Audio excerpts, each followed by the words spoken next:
Hello guys, কি অবস্থা? এই মৌসুমে এই শীতে বেশি বেশি আখ খাবেন। আখ এই যে ছোট ভাই বাজারকে নিয়ে আখ খাচ্ছি, যদি ফিরি ফিরি এই যে মান্ডুয়া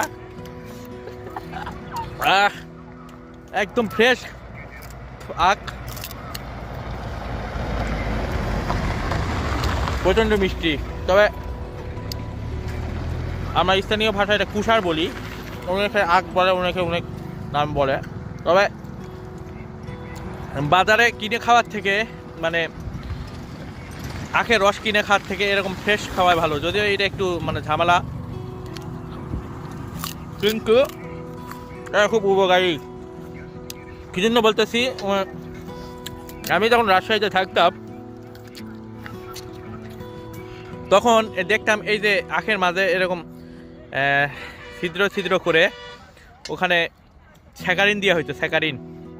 তো স্যাকারিন দেওয়া হইতো, এই স্যাকারিন দেওয়ার ফলে যখন ওই আখটা ডলে রস খাওয়া হইতো বা রস দিত, সাথে হয়তো আইস কিউব বা বরফ দিত, সেটা কিন্তু অনেক মিষ্টি এবং সুস্বাদু হতো, কিন্তু একদম স্বাস্থ্যের জন্য ক্ষতিকর। যদিও শহরের লোকেরা এটা বোঝে না, যারা গ্রাম থেকে গেছেন তারা বিষয়টা বুঝবেন। কিন্তু এভাবে যদি একদম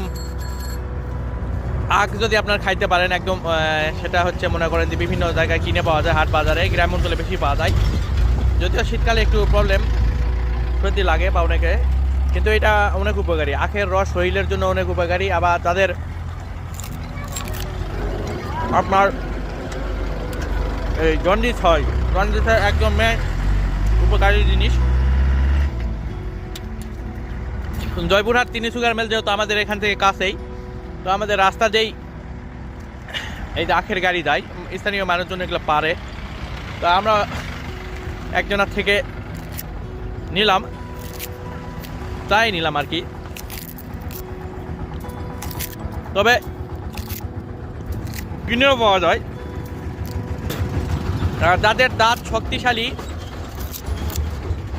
তারা শুধু খাইতে পারবেন, দুর্বল দাঁতের দুধ না। এই তো আমাদের পোলা বানায় এই যে কিশোরের মতন চাবাচ্ছে, মনে করেন কি গরুর মতন চাবাচ্ছে।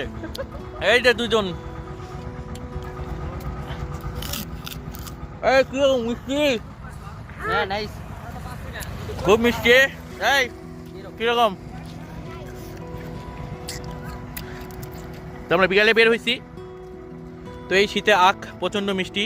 তো যাই হোক, এটা এন্টারটেনমেন্টের জন্য বানানো, আপনারা এটা বাজেভাবে নেবেন না। জাস্ট শখে এটা রিভিউ দেওয়ার মতন কিছু নাই বা ওরকম নয়, আছে অনেক কিছু, তো আমরা সেটা না, জাস্ট আমরা এটা ফানি কন্টেন্ট হিসাবে নিলাম। তো আপনারা ভালো থাকবেন, সুস্থ থাকবেন, পরবর্তীতে দেখা হবে নতুন কোনো ব্লগে। ধন্যবাদ।